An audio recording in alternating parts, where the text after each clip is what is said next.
Господи Ісусе Христе, Сине Божий, помилуй меня грешного. Отца и Сина и Святый Дух. Аминь. Возлюбени во Христа Бога, братья и сестры.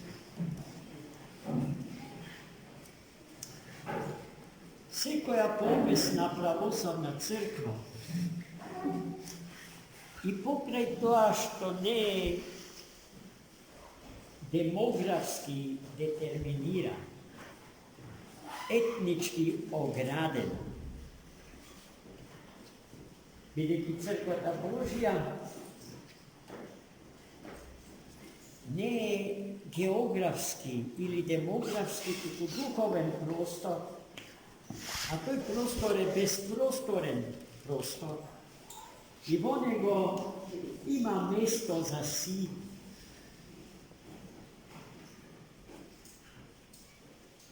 Според зборовите на еден светогорец, под капава небеска има место за сите народи. Та според тоа нема потреба да се грабиме, да се оттимаме, да докажуваме кој е посупериорен од други. Бидејќи сите сме од Бога повикани, сите народи, сите племени, сите седмици, сите личности, од мајка родени, да станеме еден народ Божи. А второ име, за името народ Божи е поимот црква, браќа и сестри. Че на овие наши македонски простори не живеат само православни македонци од словенско потекло. Има уште представници на многу други народи, народности, малцинства, како што во Уставот се дефинираат зарад. Според обемот на присуство на овие простори се малечки, во однос на доминантниот народ. Па јасно е дека доминантниот народ на овие простори, бидејќи е најброен и е од Бога најповикан, најдобро и подобро од сите на Бога да му служи и да го слави. Секоја помесна црква токму затоа води грижа за најсветите луѓе што ги изнедриле и на Бога му ги даде. Тие луѓе на кој годен народ се вечни граѓани на небесното царство Господне и тие оттаму, бидејќи се несмртни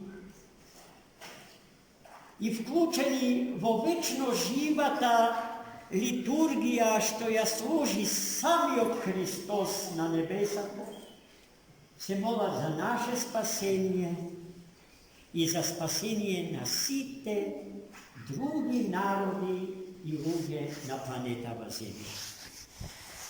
Денеска нашата помесна црква овој ден го определила за да се сетиме на сите свети души што се родени на овие простори, а нив ги има, слава му на Бога, многу.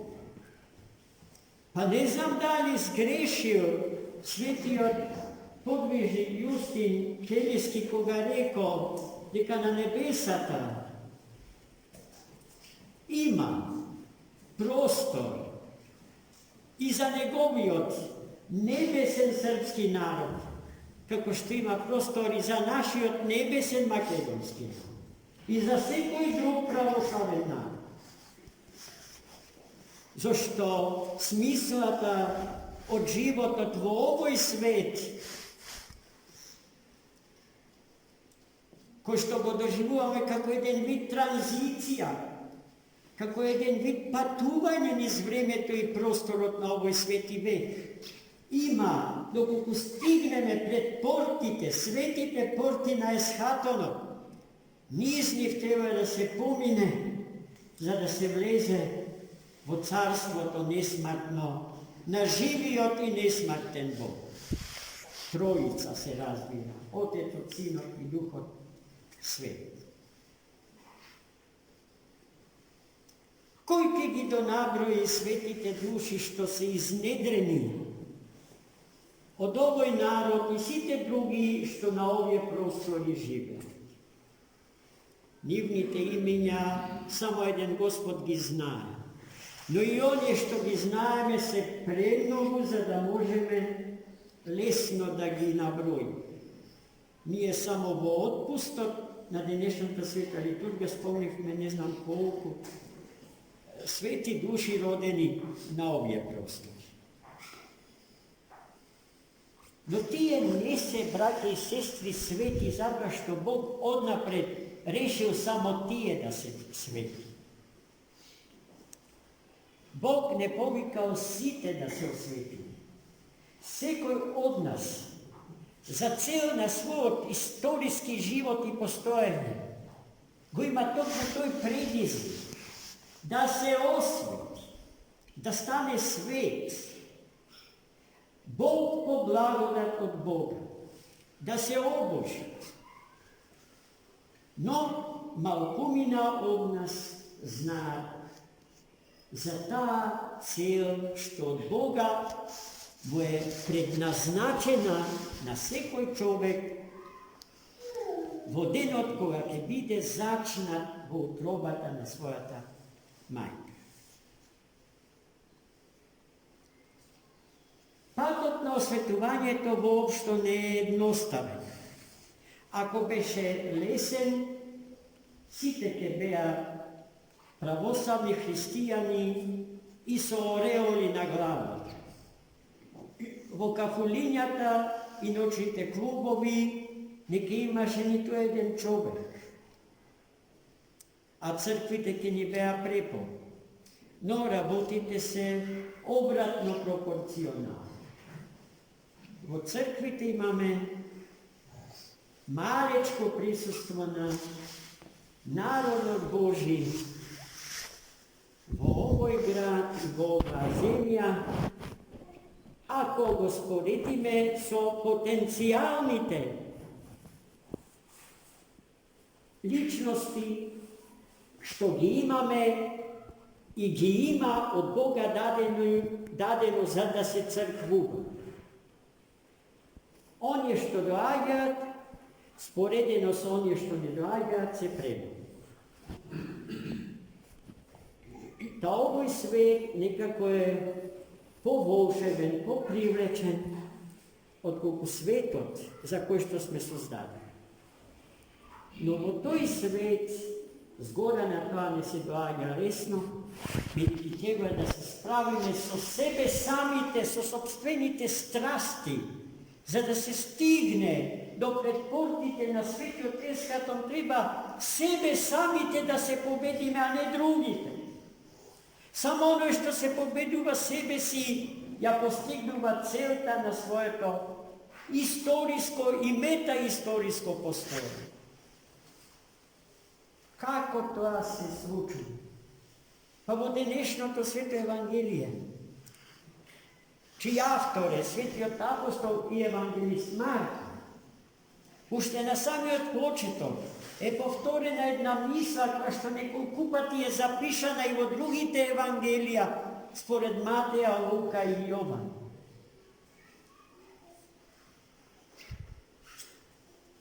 А во таа мисла на човекот му се препорачува да го земе крстот на својот живот, да се откаже од себе си и да тргне по Христа Господ. Тоа е најтешко да се случи и малкумина јунаци се меѓу луѓето што сакаат токму тоа да го постигнат во својот живот. Бидејќи сите волшебства на овој свет ни се поинтересни, позанимливи, во споредба со она што ќе ни го конзервира животот за сите вечности. А што значи тоа да се земе крстот свој? Да се откажеме од себе си и да тргнеме по Христа. Тоа значи пред се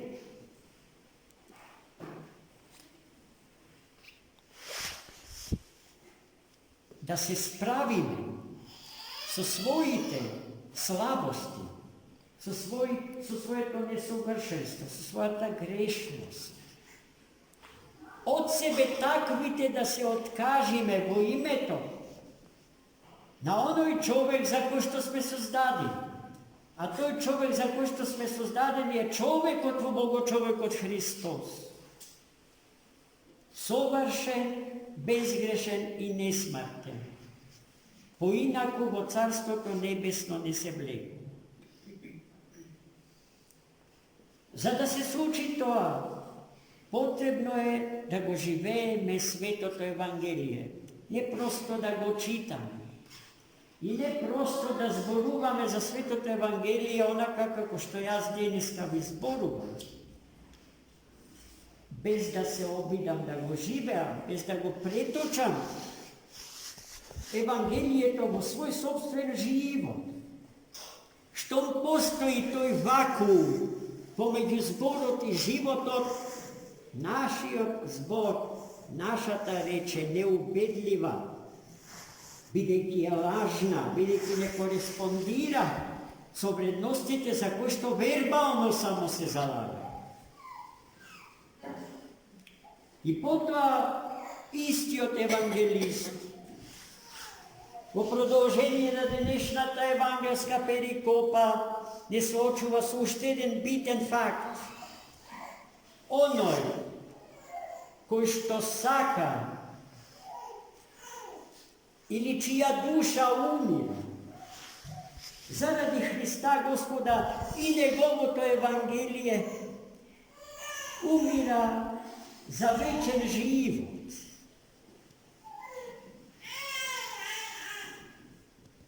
Навидум губејќи ја спасуваме за секогаш.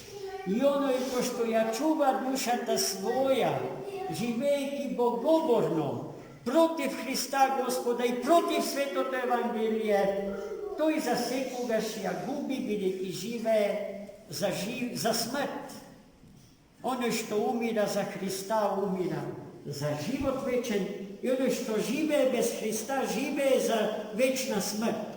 Тоа се тие постулати запишани на страниците од Светото Евангелие, кои што треба да ги прифатиме со сиот ум, со сето срце и со сета душа и да ги примениме, да ги практикуваме во нашиот собствен живот. Господ нема успехот да го мери ниту со метра, ниту со килограм. Тој нашиот успех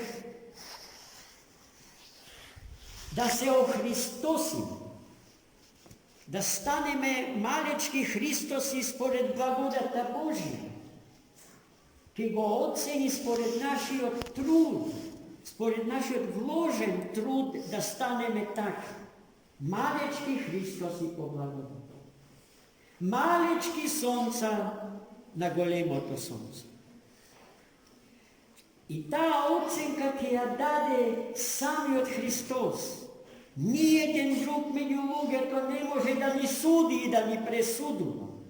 Кој каков е, кој што прави и како прави. Зашто она што некогаш очите наши го гледаат и е достојно за осуда. Кај братот наш, кај ближниот наш. Потоа незнаено за нашите очи и за нашите уши може да биде окајано. А ние тој дел од неговиот живот, од човекот што сме го осудиле место Бога, не го гледаме. nego zna.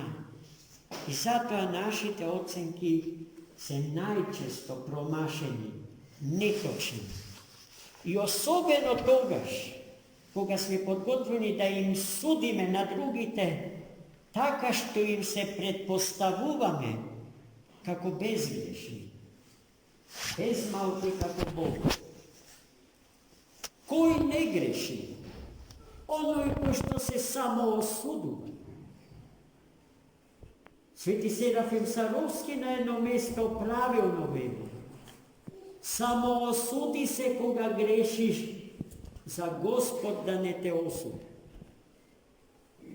А само тој, ке повторам, ја дава конечната оценка за нашиот севкупен живот. Господ милостив да не научи да го сакаме Евангелието, да го читаме и да го живееме. Поточно да го читаме за да го живееме.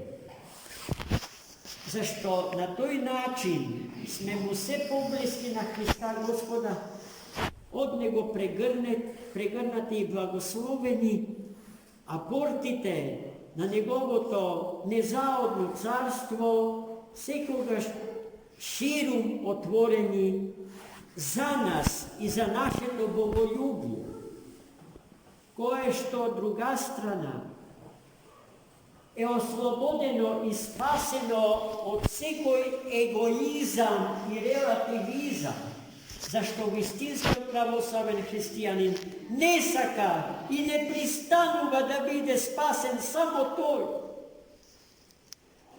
Тој не сака и не прифаќа да влезе во царството на живиот троичен Бог без своите најблиски.